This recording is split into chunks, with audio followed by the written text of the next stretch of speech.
घर तो है लेकिन घर वाले नहीं, सड़कें हैं पर राहगीर नहीं, शहर तो है लेकिन हर तरफ वीराना।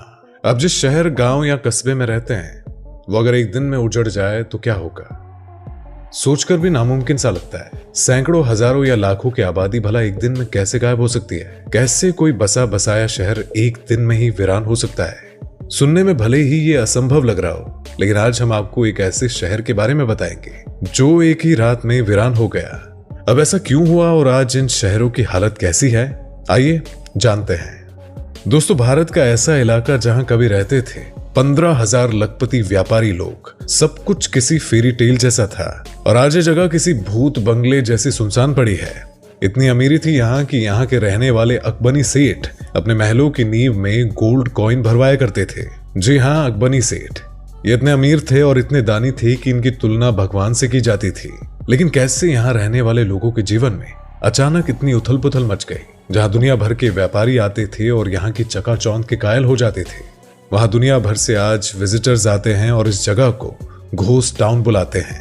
ये जगह गुजरात के कच्छ जिले में है और इसका नाम है लखपत। बताया जाता है कि यहाँ ज्यादातर लोग लाखों में कमाया करते थे, इसीलिए इसे लखपत नाम दिया गया। यहाँ चावल की खेती बहुत ज्यादा होती थी और जिसका एनुअल रेवेन्यू 8 लाख कोड़ी रहता था। कोरीज यानी कि उस समय की करेंसी। और इतिहास की माने तो लखपत के निवासी समुद्री गतिविधियों के जरिए हर रोज 1 लाख कोरिस की कमाई करते थे। लेकिन कुछ लोग ये थ्योरी देते हैं कि इस जगह में लखपत राव लाखा नाम का एक शख्स रहता था और इसी के नाम पर इस जगह का नाम लखपत पड़ा। दोस्तों, नाम भले ही किसी के नाम पर हो, कैसे भी पड़ा हो, लेकिन यहाँ रहने वाले लोग वाकई में लखपति थे और ये बिल्कुल सच है। यहाँ मौजूद बहुत से स्ट्रक्चर इस बात की गवाही देते हैं और यहाँ एक कस्टम हाउस भी है जो कि उस समय का है जब यहाँ पर व्यापार किया जाता था। बताया जाता है कि यहीं पर अलग जगहों से आया माल उतारा जाता था और इसे इतनी ऊंचाई पर बनाया गया था कि जब भी माल आए तो जिस वाहन से वो माल आया है उसे डायरेक्टली यहाँ बने कमरे में उतारा जा सके। ये जगह उस समय से है जब भारत पाकिस्तान एक हुआ करते थे और ये भारत का मुख्य कमर्शियल हब हुआ करता था। कच्छ में किसी भी जगह पर कोई भी गुड्स पहुंचाने होते यानी कि माल पहुंचाना होता था तो सबसे पहले यहाँ लखपत में उतारे जाते थे और उसके बाद उन्हें अपने डेस्टिनेशन पर बैलगाड़ियों के माध्यम से पहुंचाया जाता था। यहाँ के पुराने पड़े खाली मकानों में आज भी गहरे तहखाने मौजूद है जहाँ आज तक पुराने दस्तावेज पड़े हैं जिनमें क्या लिखा है, कौन सी भाषा में लिखा है, किसी को मालूम नहीं है और शायद किसी ने जानने की भी कोशिश नहीं की, क्योंकि कोशिश की होती तो शायद ये पुराने दस्तावेज आज यहाँ पर ऐसे ही लावारिस नहीं पड़े होते बल्कि किसी साइंटिफिक सेंटर में होते। यहाँ एक किला है और उस किले का जो दरवाजा है उसे भुजराव नाकू कहते हैं, क्योंकि सामान जो समुद्री रास्ते आता था वो यहीं अंदर से जाता था। और उसके बाद यहाँ टोल बूथ के लिए एक स्ट्रक्चर बना हुआ है जहाँ टोल टैक्स कलेक्ट किया जाता था और फिर कस्टम हाउस में कस्टम कलेक्ट किया जाता था। एक बंदरगाह है जिसे 19वीं शताब्दी में बनाया गया था। उसी की 7 किलोमीटर लंबी और 30 फुट ऊंची दीवार से ये पूरा शहर लखपत घिरा हुआ है। गांव में बहुत ज्यादा पैसा और माल आदि होने की वजह से सुरक्षा के लिए दीवार को बनाया गया था और इस दीवार के 5 दरवाजे हैं जो अब बहुत ही खराब हालत में हैं। यहाँ की दीवार में एक सरकारी बोर्ड लगा हुआ है जहाँ अकबनी ब्रदर्स के बारे में जानकारी दी गई है। ये बोर्ड भी उसी समय का है। इस बोर्ड पर लिखा हुआ है कि अकबनी ब्रदर्स ने अपने महल की नींव में गोल्ड कॉइन्स भरवाए थे। यहाँ एक गुरुद्वारा भी है जो अभी भी सही सलामत हालत में है। गुरुद्वारा किसी पुराने जमाने के महल जैसा दिखता है। गुरुद्वारे के सेवक बताते हैं कि गुरुद्वारा बनने से पहले ये किसी का घर था। वो लोग भी गुरु नानक देव जी को बहुत प्रेम करते थे, तो गुरु नानक जी लखपत आए तो इसी घर के लोगों ने उनसे निवेदन किया कि आप हमारे घर ठहरे और हमें सेवा का मौका दे।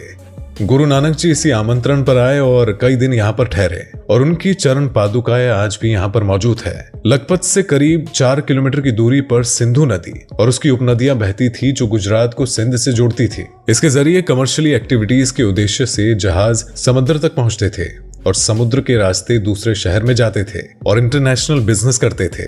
विदेश तक व्यापार करने का ये रास्ता यहाँ के लोगों की अमीरी का मुख्य कारण था। लेकिन कुछ ऐसा हुआ कि यहाँ की नदियों ने अपना रास्ता बदल लिया और ऐसा बदला कि यहाँ आज पानी की एक छोटी सी झील तक नहीं दिखाई देती। दोस्तों, ये बात सन 1819 की है।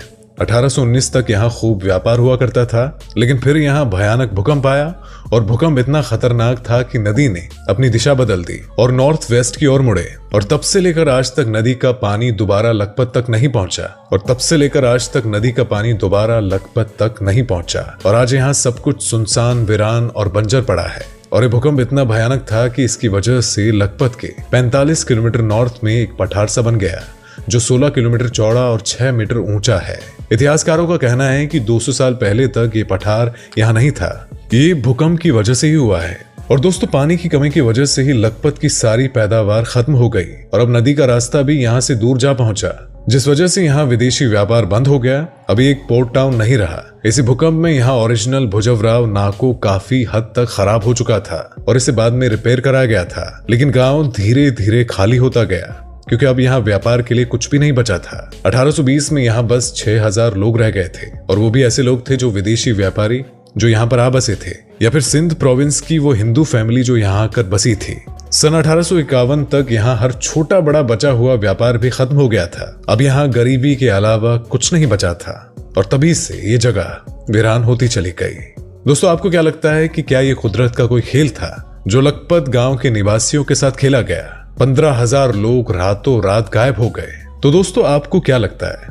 भारत में ऐसे बहुत से किस्से कहानियां हैं, जगह हैं, स्थान है जहां पर संभ्रांत भारत की वो झलक नजर आती है जो सोने की चिड़िया कहलाता था। लेकिन जब ऐसी जगहों पर वीरान, सुनसान और खंडरों का नजारा देखने को मिलता है तो यही पता चलता है कि सफलता बहुत समय तक टिकी नहीं रह सकती।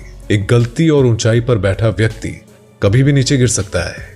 इसीलिए तरक्की के राह पर बने रहने के लिए सबसे जरूरी है सबका साथ होना और एक अच्छी मंशा।